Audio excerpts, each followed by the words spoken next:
السلام علیکم ورحمت الله وبرکاتو. ملګرو زم حافظ امین یو ځل بیا تاسو ډیر شکریا دا کوم د وخت راکولو ډیره مننه. ملګرو دا یو نوی چینل موږ جوړ کړی دی، په دې باندې موږ دینی اسلامي ویډیوګانې شیر کوو. کوشش وکړئ په دې کې زموږ سپورټ وکړئ، ویډیوګانې د نور ملګرو سره هم شیر کړئ. څنګه چې تاسو ته پته ده چې سبا یا بل ورځ یوم عرفه ده او په دغه موقع باندې ګڼ شمېر مسلمانان روژه نیسي، ځکه د دې روژې ډیر زیات فضایل دي. نو نن د سره ډیر زیات ښکلی بیان شیر کوم چې دې کې نورالدین آغا صاحب د یوم عرفې د روژې مکمل وضاحت کړی دی. ډیر ښکلی بیان دی، مکمل یې واورئ، د نور مسلمانانو سره د ثواب په نیت باندې شیر کړئ. اوس که څه پوښتنه وسوله که یو سړی د عرفات د ورځې روژه ونیسي، د عرفات د ورځې څخه مراد د اختره څخه یوه ورځ مخکې نم ذوالحجه دا د عرفات ورځې، لسم ذوالحجه دا د لوی اختر ورځې. اوس که چیرې یو سړی راولاړ سو په دغه ورځ چې د عرفات بلل کیږي یا نم ذوالحجه بلل کیږي، په دغه ورځ سړی روژه ونیسي، پیغمبر علیه الصلاة والسلام مبارک فرمایي یکفر السنه الماضیه والباقیه. الله رب العزت به یو کال تیر سوی او یو را روان، د دې به الله پاک ګناه ورمعاف کړي. اوس اساسا د عرفات د ورځې روزه پیغمبر علیه السلام مبارک فرمایي چې الله پاک به یو تیر سوی کال او یو را روان، یعنی ستاره روان کال چې کومې ګناوې لتا کیږي هغه به هم الله رب العزت وتا ته در معاف کړي. بل حدیث کې به راځي پیغمبر علیه الصلاة والسلام مبارک فرمایي انی احتسب علی الله، زه د الله په دربار کې دا امید لرم چې الله رب العزت به زما د امت هغه امتي چې هغه د نم ذوالحجې یا عرفات د ورځې روزه ونیسي، الله رب العزت به تیر سوی کال او را روان کال چې څه ګناوې دي الله رب العزت به ورمعاف کړي. اوس خبره دا د عزیزانو دغه روزه چې زه کومه درښایم دا نفلي روزه ده، که چا ونیوله ډېر اجرونه دي چې د الله رسول موږ ته فرمایلي دي، که چا ونه ونیوله هېڅ الزام نسته، هېڅ مطلب جبر نسته، هېڅ مجبوري نسته، یو شی نسته. خو چونکې موږ یو ګناهګاره د الله په دربار کې له خپلو ګناهو خلاصون غواړو، نو هغه غوښتل یې څه دا ترتیب هم دی، یا استغفار ویل، یا نیکۍ کول، یا ذکر کول، یا جهاد کول، یا روزې نیول، یا دغه نفلي روزې نیول، په دې باندې د انسان ګناه چې د هغه رزیږي. اوس خبره دا د عزیزانو چې دغه روزه چې دا هغه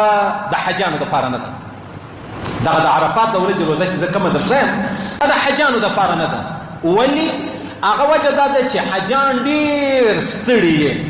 د مینا ورځ هم ورباندې تېره سوې ده، شپه ورباندې تېره سوې ده، د عرفات ورځې له رالو هم ډېره ستړې، یعنی د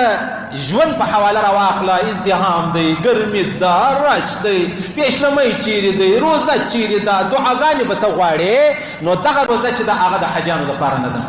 بیا هم که یوه حج ونیوله لکه چې دلته ما او تا ونیسو، الله پاک د تېر سوي او را روان کال ګناوې را معاف کوي، نو هلته د عرفات پر میدان چې سړي نیولې ستا څه خیال دی د هغه به بیا څونه لوی اجر یې. پیغمبر علیه الصلاة والسلام مبارک د حجة الوداع په کال باندې دی پر دا خپله وشه باندې و، نو بیا دا نه معلومېدله چې د پیغمبر علیه السلام به روزه یي که یا،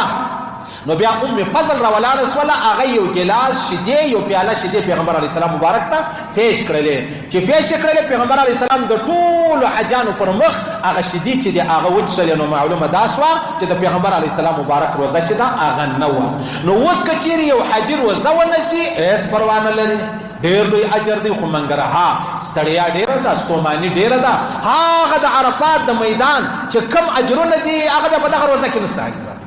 خود د عرفات د میدان. نو لہذا چې کوم څوک حجان دي هغو دپاره ستوماني ډېره ده، هغه دې نه نسي، خاص کر جناب نبی کریم مبارک صلی الله علیه وسلم هم نه ونیولې، او کوم چې غیر حجان دي هغه دې نو بیا پرېږدي نه، هغه دې بیا پرېږدي نه. که حجانو ته الله رب العزت د عرفات پر غونډۍ باندې د ډېرو ګناو معافي کوي، نو کوم سړی پر کور باندې دی هغه دې بیا روزه ونیسي، الله رب العزت پر کور باندې ودته د هومره اجرونه ورکړي او د هومره ګناوې چې دي هغه به بیا ورمعاف کړي. بیا بله خبره دا د عزیزانو چې اوس دا نه معلومیږي دغه نم د ذوالحجې چې د عرفات ورځ بلل کیږي. اوس خو زموږ د سعودي په مابینځ کې فرق را روان دی، د دوی یوه ورځ مخکې اختر یي، زموږ یوه ورځ وروسته یي. اوس که د دوی د اختر په ورځ نو زموږ نم ذوالحجه جوړېږي، بیا به چشتین جوړوو. خبره داسې د عزیزانو اصله خبره کول دي کول روزه نیول دي لوبې مه کوئ مسخرې مه کوئ سوالونه مه کوئ پوښتنې مه کوئ ځان ته شک و شبه مه جوړوه مه پیدا کوه ته په کوم وطن کې اوسېږې د اختره څه یوه ورځ مخکې د الله رسول دا روزه ښوولې ده د اختره څه یوه ورځ مخکې د الله رسول دا روزه ښوولې ده اوس که ته راولاړېږې د سعودي سره یې کوې نو بیا خو 2 ورځې مخکې شوله بیا خو د پیغمبر علیه الصلاة والسلام مبارک هغه حدیث چې پیغمبر علیه الصلاة والسلام مبارک څه پوښتنه وسوه د عرفات د ورځې اوس عرفات هلته یوه ورځ مخته دی زموږ نه وروسته دی اسانه تورې به در وښیم راولاړ شئ ډېر بزرګ یې ډېر نیک یې د 8 ذوالحجې روزه هم ونیسه د 9 هم ونیسه هلته به د عرفات سره هم برابر شي چې هغه اصله ورځ ده د خپل وطن سره به هم برابر شي چې پیغمبر علیه السلام مبارک فرمایلی دا د جنګ خبرې نه دي ګرځه دا د جنګ د جګړې خبرې نه دي دا لازمي خبرې نه دي که چا روزه نیوله دغه اجرونه دي که چا نه نیوله هېڅ مشکل نشته هېڅ پریشاني نشته نو پیغمبر علیه الصلاة والسلام مبارک فرمایي چې زه دا امید لرم الله رب العزت به دغه ورځې چې د عرفات ورځ بلل کېږي یا د اختر څه یوه ورځ مخکې ورځ بلل کېږي په دا ورځ سړی روزه ونیسي الله رب العزت به څومره اجرونه او څومره ثوابونه ورکوي الله دې رانصیب کړي عزیزان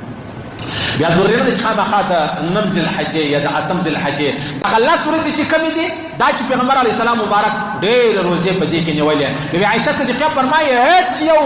مطلب ګناوې دومره نه رزیږي لکه د دغه وخت د روزو د اوله څه بیا تر 9 پورې څومره روزې ونیسي الله رب العزت تا ته څومره ګناوې در معافوي او خاص کر د عرفات د ورځې کې سړی ونیسي بیا که سړی یاره په زړه کې شکمن دی چې نو څنګه وکړم نو هلته عرفات هغه دی زموږ وطن ګوره څنګه یاره خبرې پرېږدي 2 روزې ونیسه الله رب العزت به اجرونه درکړي که ته وایې چې ښځه ګر سره د